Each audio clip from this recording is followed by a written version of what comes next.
What is your top five duels in NBA history? Okay. And starting with five. Okay, number five, Stockton and Malone.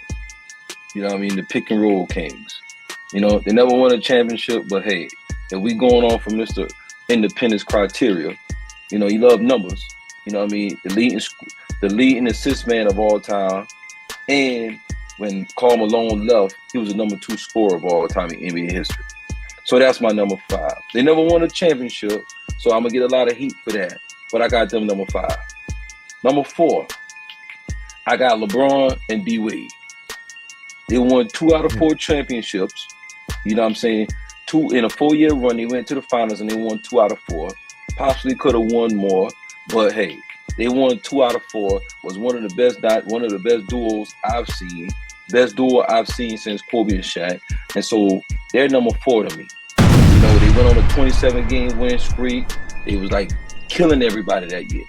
Those 4 years. Wade and Braun. Number three, I'm sorry. 3. 3, Magic and Kareem. 5 championships. They won 5 championships, went to the finals 11 times together. You know, so they won. They went to the finals 8 times. They went to the finals 8 times, and they went 5 for 8 between the two of them. You know, when Kareem left the league, he was the leading scorer of all time. Kareem only had 1 championship when Magic got hooked up with him. After when Magic hooked up with him, he got 5 more rings on his resume. Skyhook unstoppable. Magic Johnson, in my opinion, best point guard of all time, with one of the best centers of all time. That's number 3. Number 2, I'm gonna get a little controversial. I'm gonna get a lot of heat from this one. And like I said, this is my guy. My favorite player. If it ain't Magic, get this guy. Kobe and Shaq. Probably the most dominant 1-2 punch up on the outside, the perimeter, on the inside. You got Shaq. No, they went to the finals 4 times. You know, they won 3 out of 4. They was down. Kobe, both players was in the top 5 of scoring when they was at their peak with each other. I feel like they could have still won more if they would have put the egos to the side. That's why I didn't put those two number 1. They went on a 15.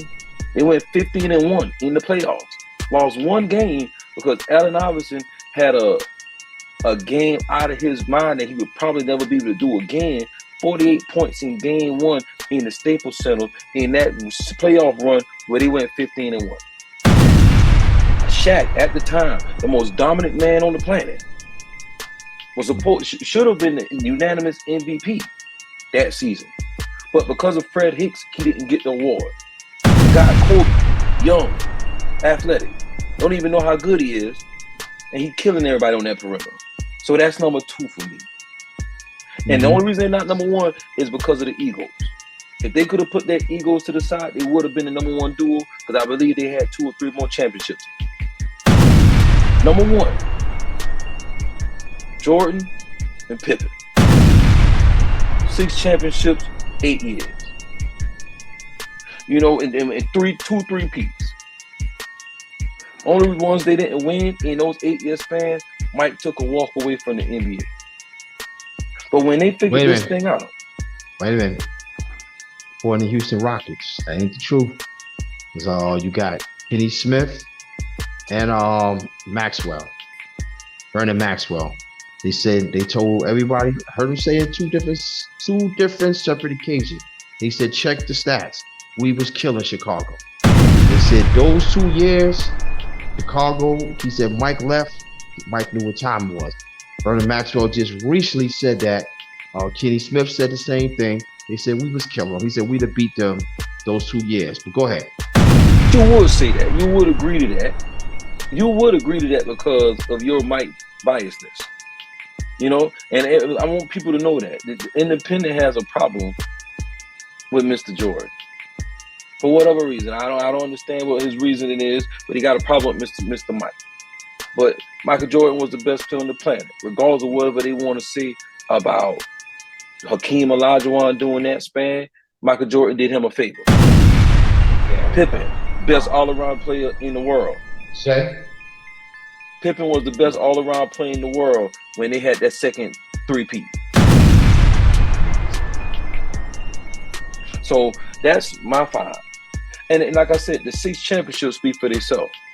6 championships in 8 years, man. 2 3-peats. If Vernon Maxwell and Kenny Smith was making so much noise when Mike got back in the league, why weren't they meeting them in the finals to defend their championship? They said 90. They was talking about 94, 95. That's their years. 94, 95 with their years. That's what they were saying. But if y'all was that 94, good, 95. if y'all was that good, why didn't y'all make it in 93? If y'all was that good. That wasn't a year. 94, 95. No, but if you said you had their numbers, if you had their number when Mike was there, why weren't you in the finals in 93 if you had their numbers? And that's beside the point. Number. They never said they had Phoenix Suns number. But why didn't? Why weren't they? So why weren't they in 96 to defend their titles? Well, all I'm saying is Jordan and Pippen, the chemistry there. And then, like I said, the reason why they over Kobe and Shaq is because there was no egos between the two of them. There wasn't.